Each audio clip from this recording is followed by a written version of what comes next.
I turned that off. Oh, good morning. Saj said good morning. Yay! Welcome to the Unitarian Church of Evanston. My name is Nehanda Julot. I'm back. Whether this is your spiritual home or you are newly discovering this community, we are grateful you are here with us. We are an inclusive and welcoming community seeking truth and love and striving to nurture the human spirit for a world made whole. We are guided by our principles and values, which remind us in every moment and through every challenge that each of us is worthy of love and that we are all connected through the vast and beautiful web of existence. We come together to remember our kinship with one another and to hold one another in our hearts and mind with tenderness and careful attention. There are many links of connection in the description below of the YouTube live stream, including the order of service credits, ways to support our mission, and to be added to our email newsletter list. If you are in the sanctuary, we encourage you to use the QR code found in the hymnal carts for the digital order of service, or to take one of the large print orders of service we have on the table near the sanctuary doors. There are listening assistance devices there as well. Hymnals are available for anyone to use. A few announcements this morning. Reverend Susan and Reverend Eileen want to invite you to join them on September 2nd for a special program featuring photographer Joseph Kanye discussing his photos, which will be on display in our lobby, along with Indigenous educator and enrolled member of the Forest Band of Potawatomi, excuse me for the mispronunciation, Starla Thompson. Starla will share with us about land acknowledgements, building accountable relationships, centering Indigenous voices, and understanding the history of our land. Joseph uses a rare antique process called wet plate collodion tintype to photograph Indigenous people, many of whom choose to sit in their native dress. September 11th is our in-gathering service and water communion, so please bring a bit of whatever to symbolize what has brought you restoration over the summer. We have two additional announcements, one by Steve Sirikaku and one by Chris Yu.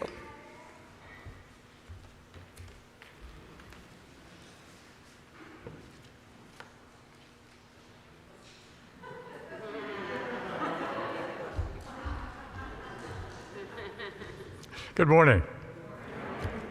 So this is the last Sunday for the equity survey from UCE, from the Anti-Oppression Task Force. And we encourage anyone who hasn't taken the survey yet to please do so.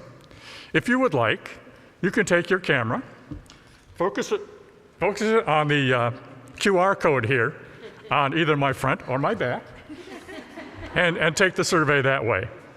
There's also a URL that's much easier, and we're handing out sheets. Oh, okay,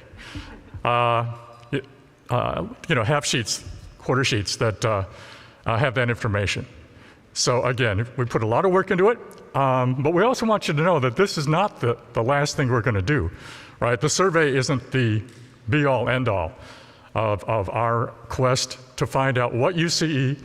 How it feels about anti-oppression work, anti-racism work. We will have follow-up meetings. Okay, thank you.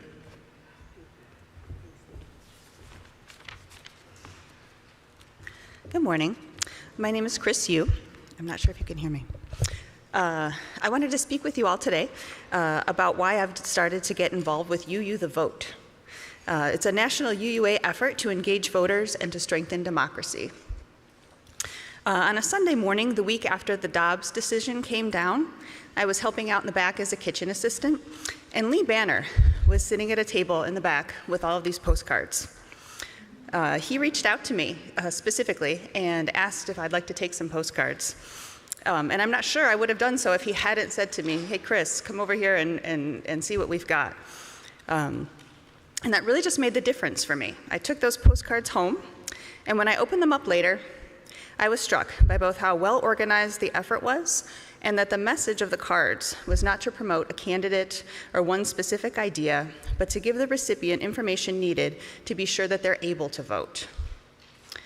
And then when I saw the names of the recipients of the cards that I would be writing, the individuals at the other end of this effort, it led me to think about this long personal chain of hope and action that was developing. Someone at the Reclaim Our Vote organization had done the research. Someone else had gotten all these cards to UCE. Carolyn Laughlin, wherever she is, there she is, did so much to organize and package up the cards so nicely with all of the things that you need to get them to be just right. And then Lee and others in the group got the message out to people like me, got the cards into our hands. And then I would write them and send them out on time. And then this other person on the other end, a Black, rural, and infrequent voter in Florida, Virginia, Georgia, or other places, would receive the postcard. And that person might just stop and consider getting ready to vote if they hadn't already, to check their registration status, or call the number on the card for a free ride to the polling place. And in that moment, during that very difficult week, I had hope. I had hope that the connectedness between us could and would make a difference. That perhaps you too will feel that hope and become part of this chain, making a difference one person at a time. And so you could reach out to Carolyn, visit the postcarding that happens in the back of the sanctuary, maybe host a proximity partners party to write the postcards, such as I did, or host your own friends and family party like Mary Beth Roth does, and in some way to get engaged and get connected, and together we can make it happen. Thank you.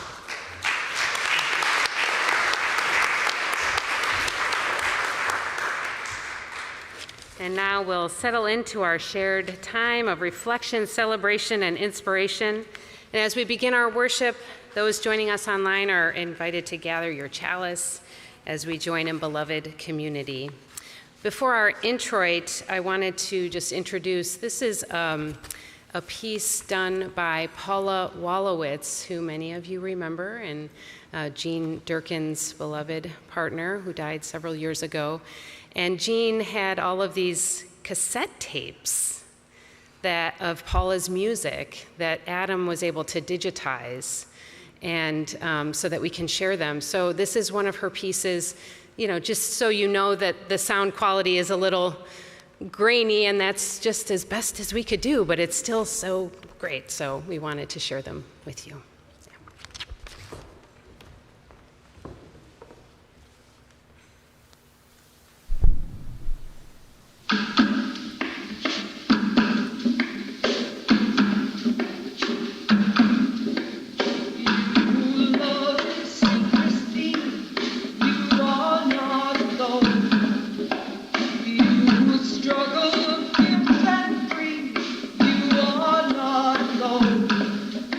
Remember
The Unitarian Church of Evanston resides on the traditional homelands of the Council of Three Fires, the Ojibwe, Adawa, and Potawatomi nations. In 1829, this land was recorded as being transferred from the local Potawatomi community, who had no choice but to sell their land to the US government before being forcefully removed west of the Mississippi River. This land was then sold to white settlers. The Chicagoland area is now home to one of the largest and most diverse urban Native communities in the US. The acknowledgement of this land's history is one small effort toward building long-term solidarity with contemporary Indigenous communities. We name these realities with honor for all the ancestors and with respect for our descendants, with gratitude for the animals and plants sustained by this land, and with deep appreciation for the land we use as sacred space. And now for our chalice lighting. We ask Chris Yu to come forward and Mary Beth Roth. As they both approach our chalice for the UU the Vote team, please join in saying these words responsively. Excerpts from the essay, Poetry is Not a Luxury, by Black feminist writer and activist Audre Lorde. Yes. I'll read the words in italics and you read the words in bold, please. Poetry is not only, hold back up for Audre Lorde. Poetry is not only dream and vision.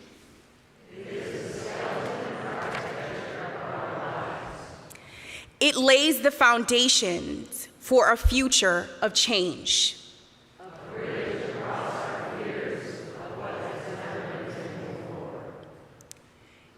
In the forefront of our movement toward change,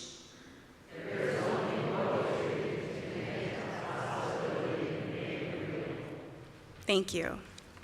Please rise in body or spirit and join us in saying the words of our covenant. Love is the spirit of this church, and service is its law. This is our great covenant, to dwell together in peace, to seek the truth in love, and to help one another. Before we sing our opening hymn, let's turn to one another briefly to say good morning, and try to greet someone sitting next to you or those who you haven't met yet. And for those of you participating in the live stream, check in on the chat, say hello in the chat as well. Thank you. They can still hear you even though they're Okay.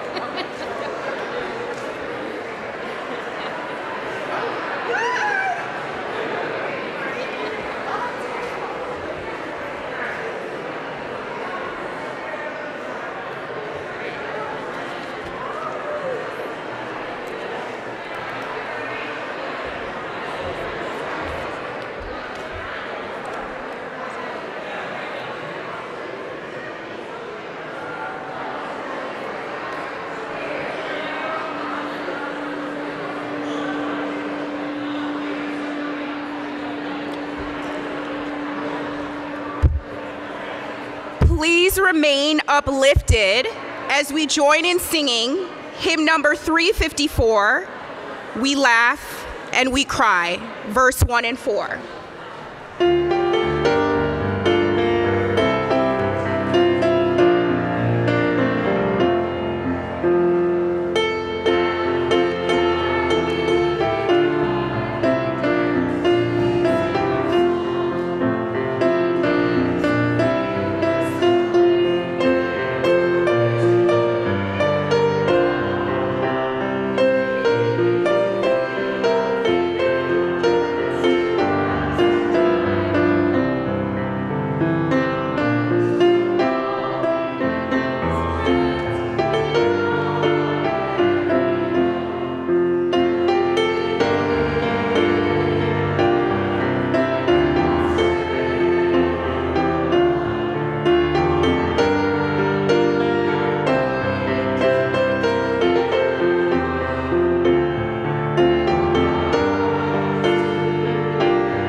You need to turn it on. I have to turn it on? Oh, it is on. There we go. Hello. I love poetry. I love dance. I love Tai Chi.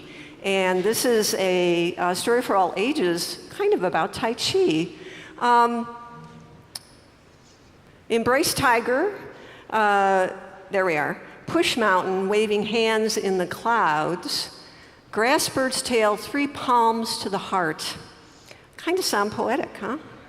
They are Tai Chi moves.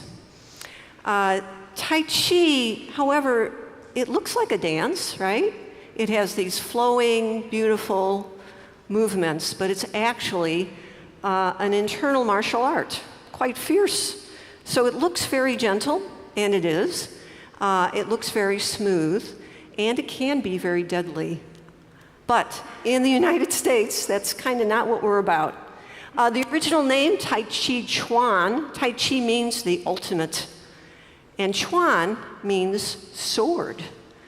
But in the last 20 years in the United States, we've dropped the Chuan, and we look at just the ultimate, and it is the ultimate in terms of benefits to health. Pretty extraordinary in a lot of ways. Lower your blood pressure, improve your balance, pretty much manage any kind of chronic illness that you might have. And when I was a very young person, well, not that young, in my 20s, that's pretty young, and started Tai Chi, I found it really helped me concentrate. It really helped me to focus and to really develop a practice that I've had for my entire life. So it was kind of my determination to stick with it that enabled me to have a lifelong practice, which has been really quite wonderful. So, yeah, we did all that part. So Tai Chi is all about the Qi, which is a different word in a way. It's spelled Qi, and it's your internal energy, and we all have it. It's our life force energy. So when someone passes on and transitions, they lose that, at least for this life anyway. But it's everywhere and in everything, for the most part. And it emanates from an area in the body called the Dantian, also called the Hara, which is just kind of about 3 fingers below your navel and about 2 fingers in. It's a field of energy, a field. And it's activated by breath. And we're going to do a little breath work, which I'm hoping you will join me. If you're at home, please feel free to stand up, and all of you here, stand up if you can or you're able. You could do this seated as well, but it's a little more effective when we're standing. Once you stand about shoulders width apart, so you're nice and steady, and you're just going to float up your arms, just like that, and they're going to float down. Now this next time you do it, imagine there's a cushion of air that's just raising your arms up. Yeah, cushion of air. And then when you come down, you feel that resistance, like suddenly the air's gotten very thick. Yeah?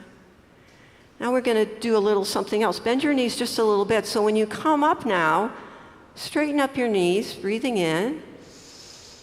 And breathing out, when you come down, you're going to bend them just a little bit, like your whole body is breathing, right? So breathing in, I calm my body. And breathing out, I smile. Dwelling in the present moment. This is a wonderful moment. There we go. And now you can play a little bit. See if you have a sense of this little magnetic field between your hands. Two. Oops.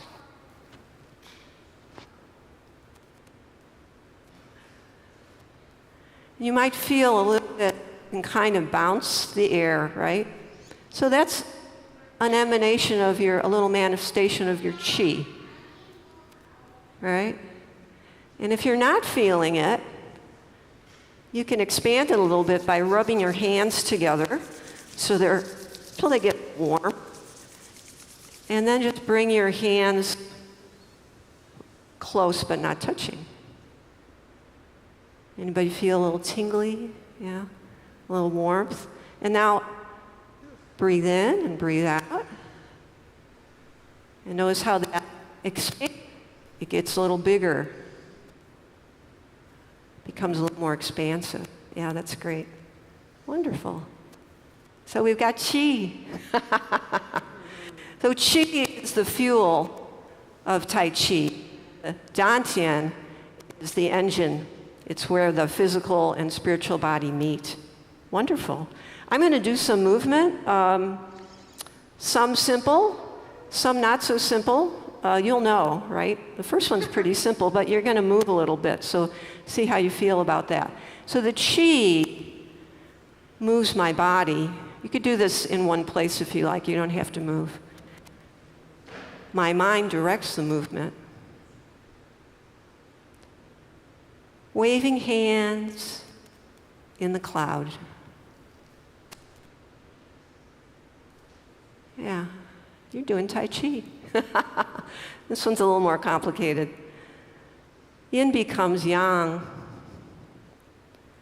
The active transforms to passive.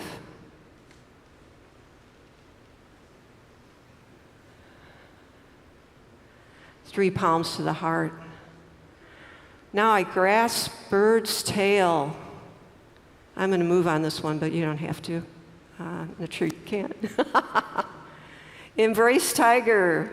Push mountain. Moving, flowing into stillness. Wow, you did great. Thank you.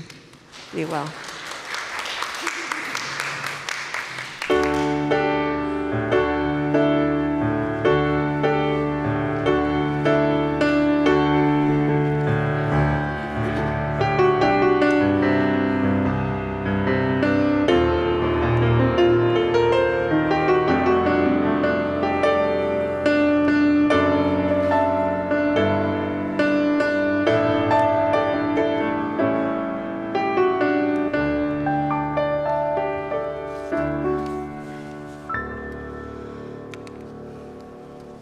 Thank you. Renee, that was wonderful. And Renee leads Tai Chi here every Saturday, right? So, if you want. Okay, more coming. But each Sunday we hold space for the joys and sorrows of those gathered here, honoring the struggles and the triumphs, the brokenness and the wholeness that is part of the human condition. If you have a joy or a sorrow to share that you would like spoken aloud from the pulpit, you can send me an email. You can write it in the Joys and Sorrows book that's kept at the table there on Sunday mornings, or you can fill out the form that's found on our Google. It's a Google form found on our homepage. These are the joys and sorrows that have been shared today, for today.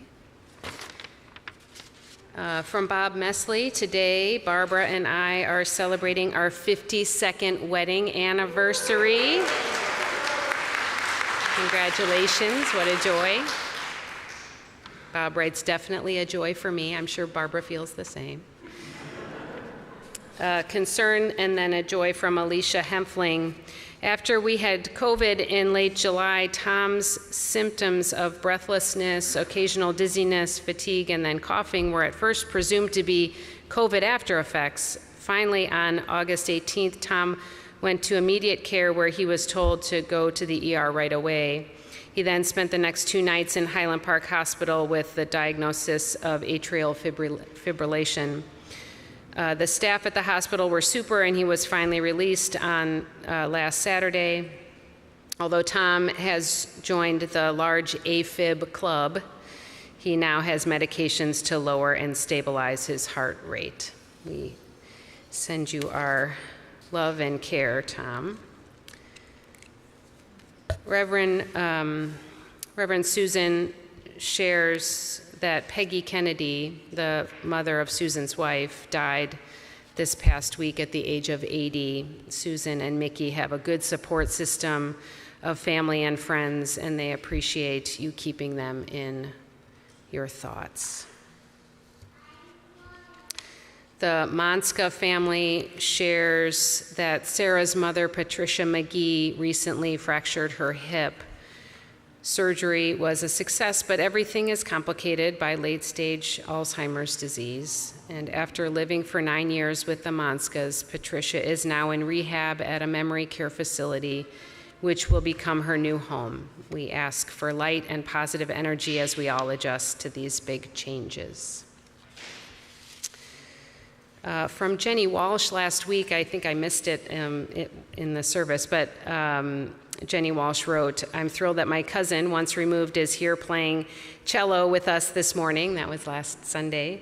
And two, Glenn, Graham, and I just returned from the North Woods and had a lovely time at Martha and Wayne's cabin. So thankful for the opportunity to enjoy the beauty and peace up there. We will not, however, miss the mosquitoes. Fair. From our book, Rita Rousseau shares the great joy of the wedding yesterday of my younger son, Lucas Negrete Rousseau, to his boyfriend of 8 years and the love of his life, Alex Hollenbeck. Congratulations.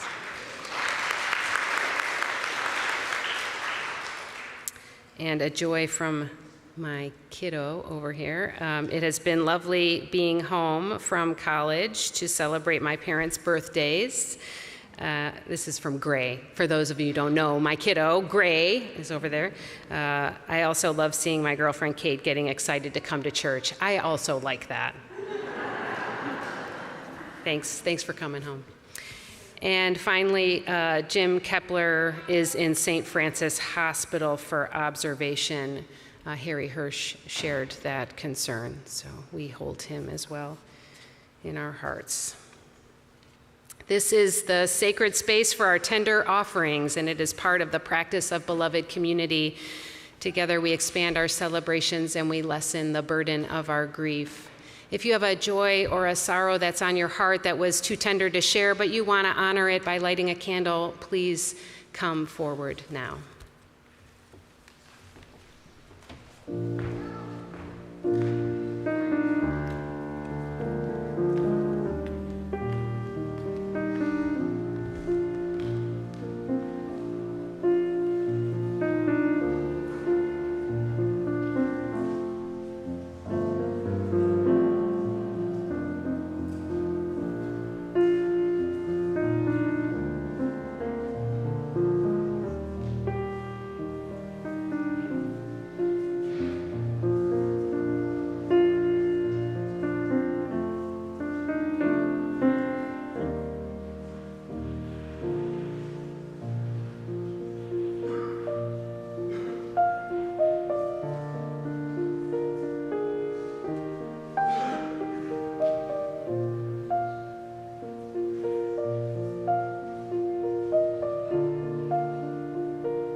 Let's join in saying, "For these joys we give our thanks. For these sorrows we give our love." Please join me in the spirit of prayer and meditation, this prayer by the Reverend Derek Jackson. Spirit of rest, divine nourishment, we are carrying so much. We have been carrying so much for way too long. Help us to find moments of rest. Help us to find those places of release. Help us to remember that we are human bodies and not automatons of ministry or mission. We need nourishment and care. Bless us with the space to breathe. Bless us with the space to follow our joy and to relax, reground, recenter, and reconnect with the holy, so that we can continue to live into our callings, to continue to love fully and care for others. Blessed be.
As we say in our covenant, each Sunday, service is our law.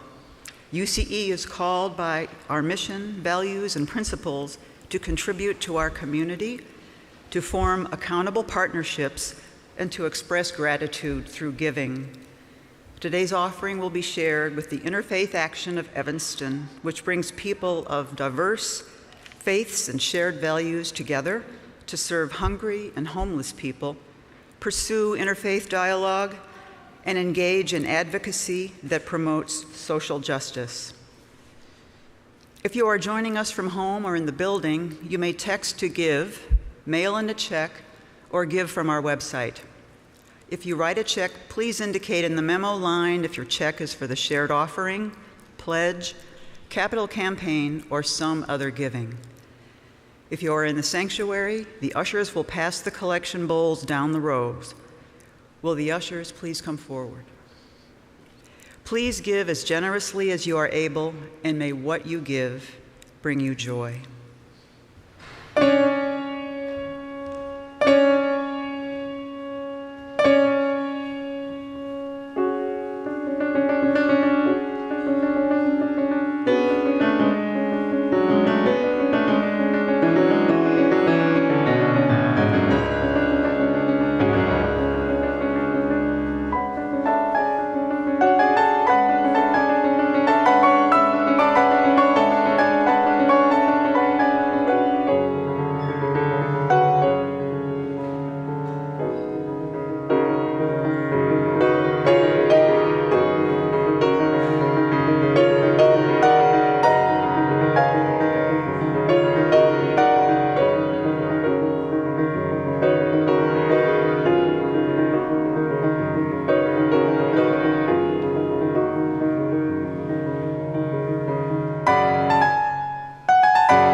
In the following excerpts from her 1977 essay, Poetry is Not a Luxury, Audre Lorde urges us to consider the medium of poetry in a unique way. She writes, "The quality of light by which we scrutinize our lives has direct bearing upon the product which we live and upon the changes which we hope to bring about through those lives. It is within this light that we form those ideas by which we pursue our magic and make it realized. This is poetry as illumination. For each of us as women, there is a dark place within where hidden and growing our true spirit rises, beautiful and tough as chestnut stanchions against our nightmare of weakness and impotence. For women, then, poetry is not a luxury. It is a vital necessity of our existence. It forms the quality of the light within which we predicate our hopes and dreams toward survival and change. First made into language, then into idea, then into more tangible action. In one of her most well-known poems, A Litany for Survival, Audre Lorde vividly illustrates this essential movement from language to idea to action. A Litany for Survival.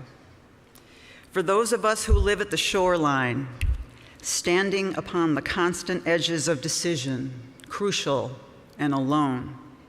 For those of us who cannot indulge the passing dreams of choice, who love in doorways coming and going in the hours between dawns, looking inward and outward, at once before and after.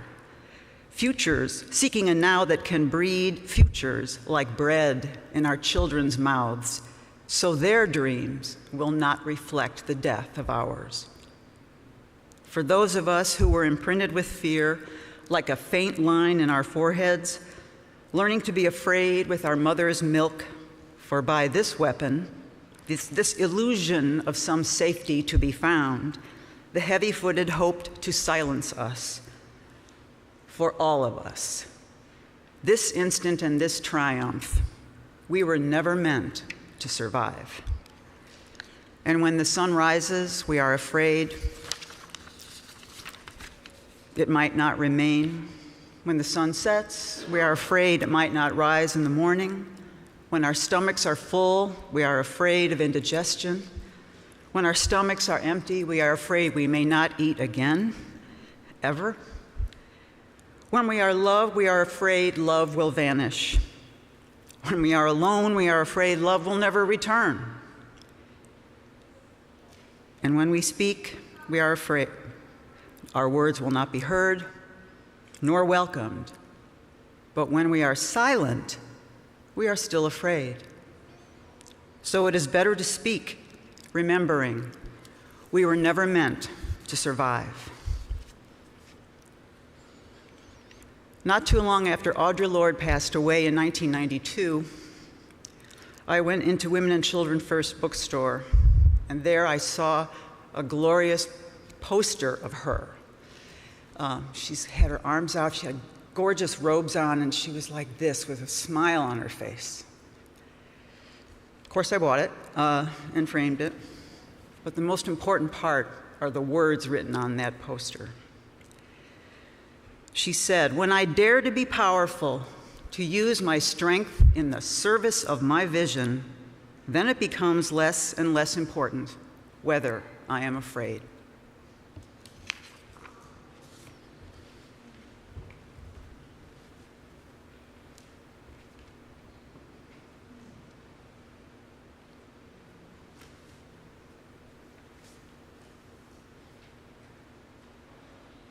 Gonna keep on moving forward.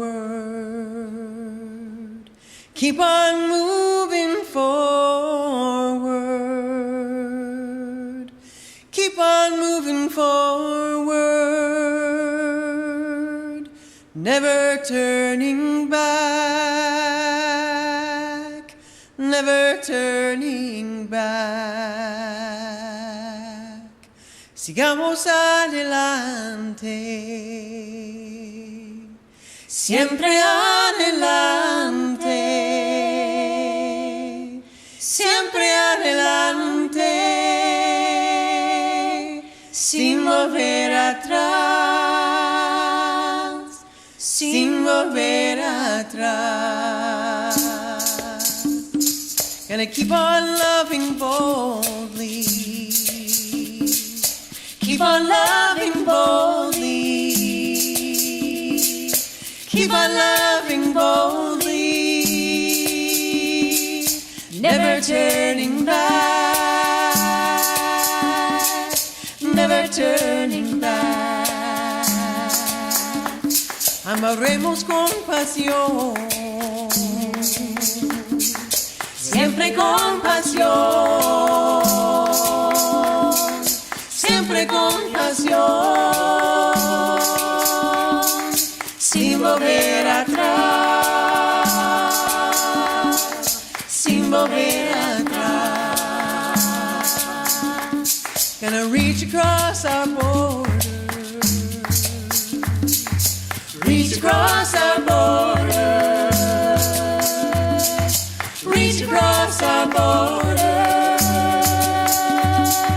never turning back, never turning back. Vivamos sin fronteras, siempre sin fronteras,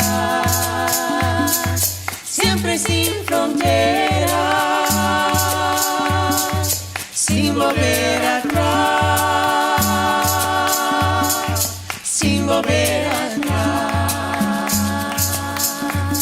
Gonna reunite the family, reunite the family, reunite the family, never turning back, never turning back. Familias reunidas, siempre reunidas, siempre reunidas, sin volver atrás, sin volver atrás. Gonna keep on moving forward, keep on moving forward, keep on moving forward, never turning back, never turning back, never turning back, never turning back, never turning back, never turning back.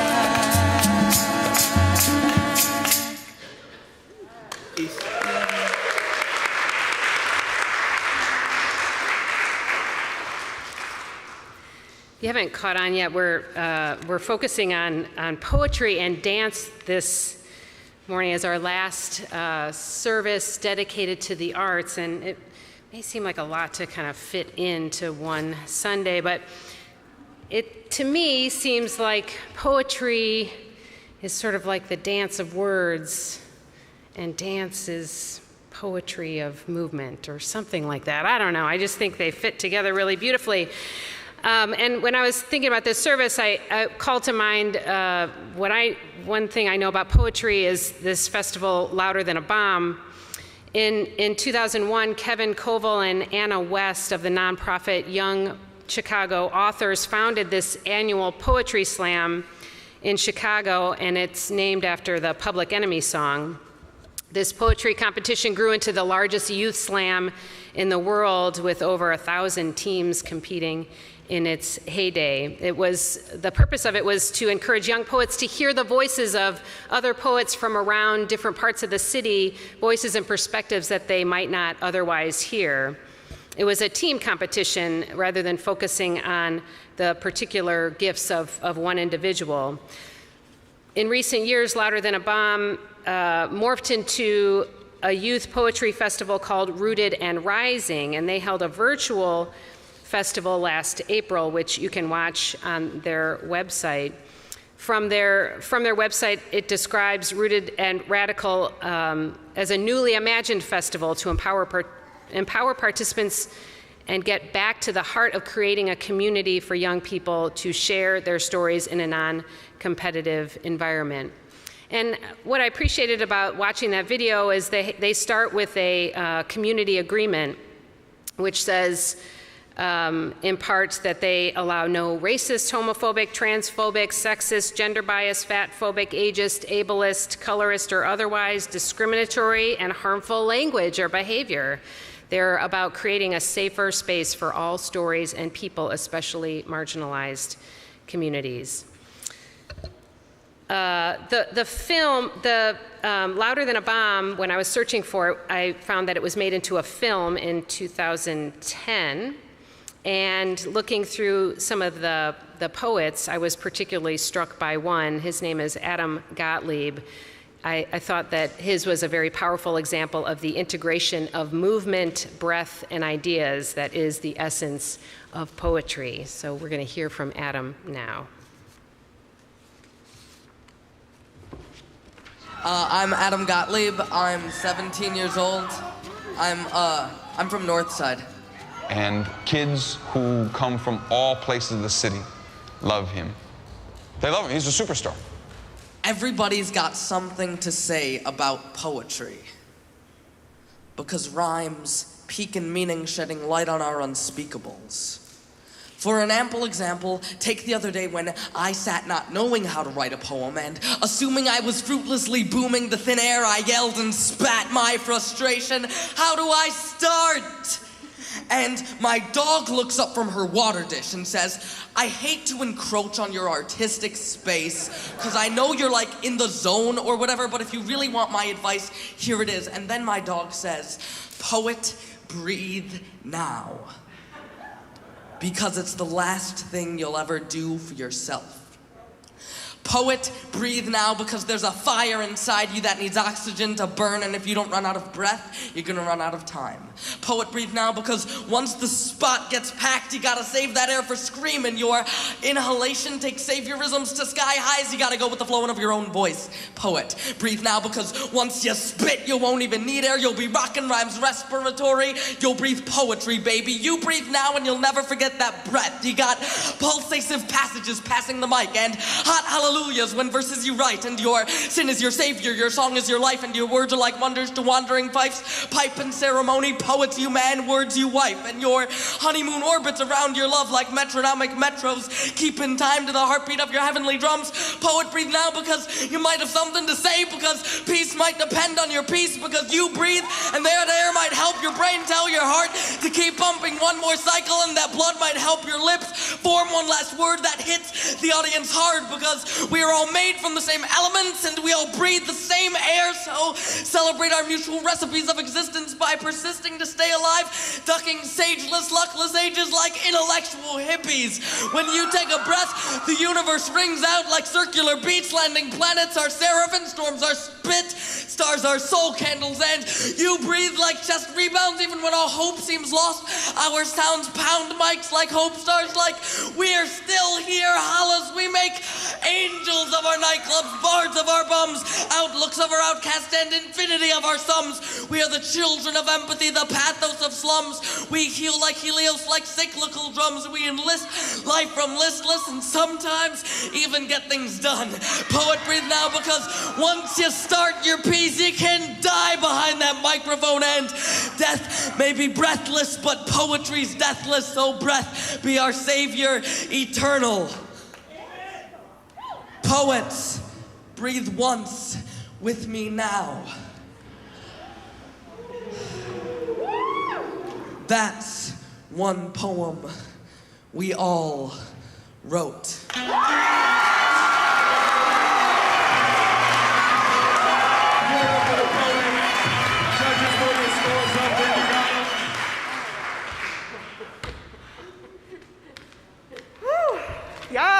the energy. When people ask me why I come to UCE, it's because I hear things like this, we understand the power of the arts to transform. We get to dance. This is our moment to breathe. How little do we take deep cleansing breaths? I get to see my handsome husband do Tai Chi. This is such a beautiful moment that we're here together sharing in. And so I just want us to breathe again. You know, that's the theme today. So everybody, inhale once. Exhale, love. One more time, inhale, peace. Exhale, love. And when you think of breathing, those deep cleansing breaths that we just did, and the ones that I hope that are in store for you after today, remember to breathe. Breathing is a privilege. Breathe as if it's your last breath. Breathe as if you just have danced, have just had the most beautiful dance. I think of those images where they were flying, right? Breathe as if you danced freely and boldly and danced like no one was watching. And I again reiterate the fact that that's a privilege, having a deep cleansing breath, being so free and having so much time in that moment that you could just dance and let go. Not everyone has a moment to pause, to breathe, and dance. And I didn't realize that to be true until a grant came across my lap. It was just meant to be. It was in my inbox. And, yes, and. This way? It should be that way. It should be working. Did you just? No. All right, there's the grant, there's the grant. Thanks for your patience. This grant was sponsored by the Economic Security for Illinois, and they're an organization right here in Chicagoland where they advance policy solutions for a more equitable Illinois. And the grant was called the Power of Cash Grant. So I don't know, for some of you that know me, and the last time that I did a sermon here, I spoke about my business that I have. I'm founder of Wealth I Am, where we teach financial empowerment through storytelling. So the arts, how it ties to money, and this fellowship specifically was asking for artists to submit proposals about how they would change the narrative around cash, specifically guaranteed income.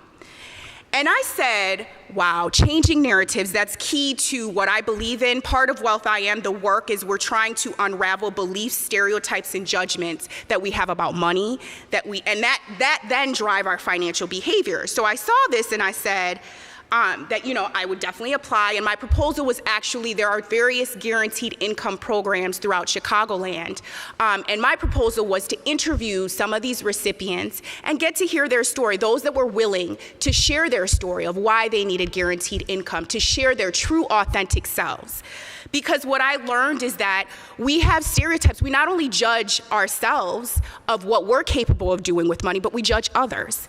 And so I realized that I wanted to really share the true, authentic stories of people in these programs to defy stereotypes associated with guaranteed income programs. And so really wanting to share the heart of Wealth I Am is we all have a money story. We all have deep embedded beliefs that we have about money from what we've observed, from what we've been taught, our parents, etc.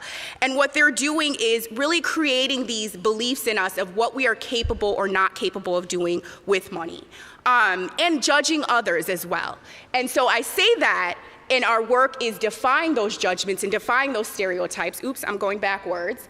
And this is something I have on my website that kind of, you know, summarizes the why this is important, is because these are just a few phrases up here: the rich, the poor, spending, giving. And I ask people, this is actually on my website, wealthiam.net, where this exercise comes from the financial wisdom of Ebenezer Scrooge, 5 principles to transform your relationship with money.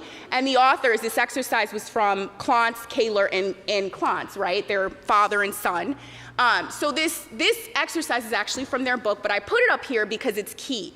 When you look at these words, what are the first things that come to mind when you see the words the rich, the poor, right? The first instinct, the first thing, sometimes it's judgment. Sometimes it's based on our experiences with that one person who might have fit that mold. And so really the work is about how do we unravel these stereotypes and beliefs that we have about some of these words that you see here. So really, and I want to reiterate, I've done it. Even though I'm doing this work, I'm guilty. I'm guilty of judging myself. I'm guilty of judging others, those that I love truly and deeply, for what they have or don't have financially. That somehow that is a flaw in their character. I'm guilty of it too. And so the work here is real and needed. And so I just want to talk about what is guaranteed income, why this work was important, why when I saw this grant I wanted to apply, why I wanted to change the narratives around it. Guaranteed income, according to the Economic Security for Illinois, and those are the folks that sponsor this grant, it's a regular, no strings attached cash payments given directly to individuals meant to supplement rather than replace your existing income. And what it's been is it's been championed as a means of promoting gender and racial equality. And now there was, I keep going backwards, but here we go. There was a guaranteed income program in Minnesota, St. Paul, where they offered $500 for 18 months to individuals who applied. And separate to that, there's a group, you can't see the name, but it's on the right corner. The organization is called Springboard for the Arts. In 2001, they had their own guaranteed income program where they gave 25 artists $500 per month for 18 months. No strings attached, here you go. And so what they asked, and what we're showing this screenshot, is they really wanted the artists do what they will with the income, again, no strings attached, but they wanted them to respond to what they were receiving. And they created we'll see one of the artists respond to this idea of guaranteed income, but really what they wanted was to bring together a cohort of artists to create public projects that demonstrate the root causes. Why do we need guaranteed income in the first place, right? What are the root causes that lead to this need? And the impact that it can create for our families and communities that are supported by it. And so the program was sponsored by the Mayors for Guaranteed Income, St. Paul and Minnesota Foundation, and I'm gonna mispronounce it, but I'm gonna spell it KRESGE Foundation. You can learn more about their work at springboardforthearts.org. But what does this have to do with dance, and we're talking money? Where are you going with this, Nehanda? There was one artist that I came across in my research for the why, right? Why are we trying to change these narratives? What does this mean? What is this doing to people? The artist, she's a dancer. Her name is Nehanda Julot, and she was one of the artists that received this grant. And she describes herself as a dancer who is in divine collaboration with her ancestors. And from her bio on the Springboard for the Arts, Nehanda Julot creates intentional spaces for Black, LGBTQ+, and deaf communities to discover our own practices toward healing using dance, body reclamation, and other healing practices. As the world continues to experience hurt and grief, Nehanda says that she trusts our greatest act of revolution and rebellion against hatred and corruption is self-love and healing. And we can achieve that healing through dance. And what you will see in my researching and finding Nehanda Julot, I realized that, whatever stereotypes we have about people receiving income, guaranteed income, right? The ones that come to mind, oh, they're getting a handout, all of these things that we might assume to be true, the people that received these income streams were sharing, and Nehanda Julot specified this, and you'll see in a video as well. People just wanted to breathe. People just wanted a moment. They needed, yes, they needed to get that bill paid, get that leg up, just kind of get it together, but they wanted a moment. A lot of them were, hustling, trying to make things work for their families, and this was a moment for them to breathe, and for these artists, this was a moment for them to create, okay? So I will now show one of a video created by Nehanda Julot that brings this home for us.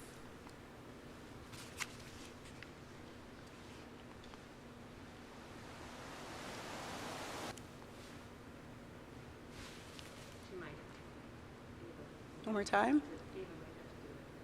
Okay.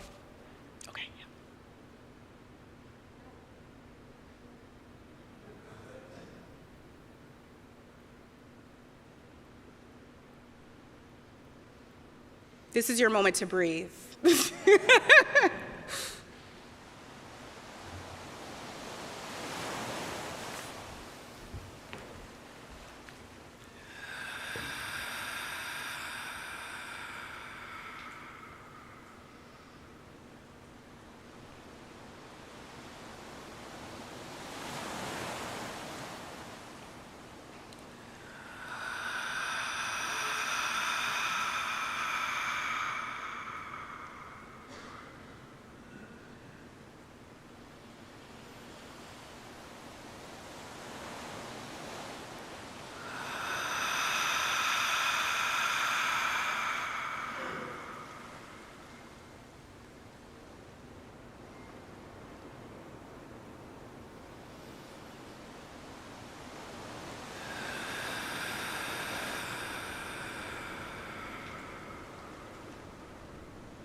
Everyone deserves to live and thrive. Everyone deserves rest. Everyone deserves to not have to choose between food or their prescription. Everyone deserves to breathe.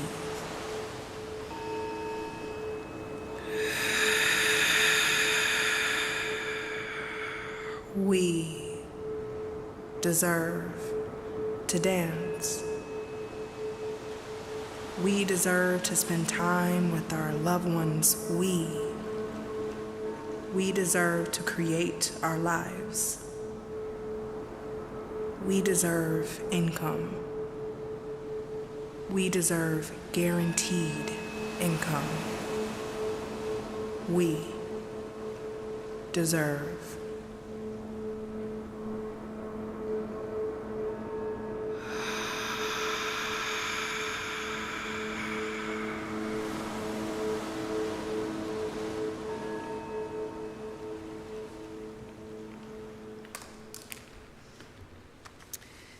Now, when I saw this video, I was calm, I had peace, but I also had passion and anger and frustration around why we have to change this narrative, why we have to explain that this is what is needed, right? And in my other job, I also I work in the wealth management space, where we're creatively thinking about guaranteed income streams for our clients all day, every day. And I realized, I had an epiphany where it's not the guaranteed income that we have a problem with, that we judge or stereotype, oh, they're getting a handout, whatever we may assume. It's not the idea of guaranteed income, but it's our judgment or idea around the people receiving it. And so I just leave you with this here. Next slide, if we get to it. Went early. Let's go back. There we go. No coincidence, Reverend Eileen and I were brainstorming about this topic. I shared the proposal, guaranteed income, dance, all of these topics we shared today. And the city of Evanston, some of you may already know, has its own guaranteed income program. The deadline is actually tomorrow, which means if you know someone that qualifies, I'll share what the criteria is. The applications are in different languages. If you know someone that qualifies, my ask is that you tell them today, even though it's due tomorrow, and you work on the application today. And so to be eligible, the criteria is that you must be an Evanston resident, live in a household whose income is at or below 250% of the federal poverty line, and fall into one of three categories: be 18 to 24 years old, be 62 years old or older, or be a member of the undocumented community. And so you can learn more by filling out an application. If you know someone, sending this link, telling them about it. But the application can be found at cityofevanston.org/GI, and paper applications have been available throughout the community in Evanston. And then, so this is, again, no strings attached, right? No strings attached, because this idea is we should be able to trust people's ability who need this income, their ability to decide what they want to do with it. This program is not on a first come, first served basis, the program in Evanston, and everyone has until tomorrow to submit their application. 150 names will be chosen via a lottery. And so I already asked you to share this opportunity with others if you haven't. There are other programs like this in Chicagoland. And actually, I may have mentioned this, but as part of the proposal, I asked to interview people because I want their stories told to, again, defy these stereotypes of what people imagine these people to be. And so if you're in a room where someone turns their nose up to those people, right, getting a handout, I implore you to give them a look. Another look. Yes, give them that look, cut them with your eyes, and remember this moment. Tell them this story. Tell them what you saw today, the freedom of dance, and ask them how would they feel if they just couldn't breathe, if they just couldn't dance when they wanted to. You ask them that. Thank you.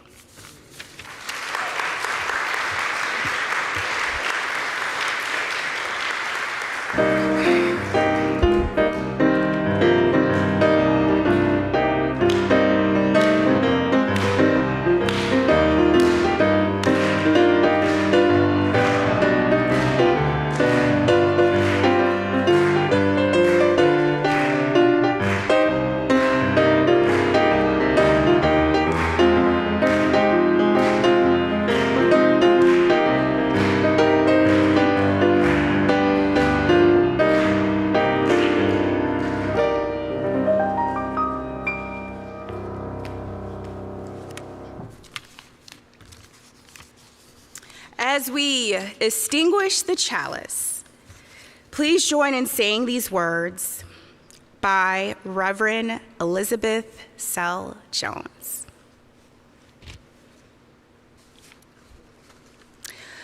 Though the flame is extinguished, we carry with us the warmth of community, the light of truth, and the fire of commitment until we are together again. And if all of you can join us in singing the hymn number 311, Let It Be a Dance.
forward with compassion, breathing in resilience, dancing joyfully, imagining what is possible, and together making it real. Go in peace. Thank you.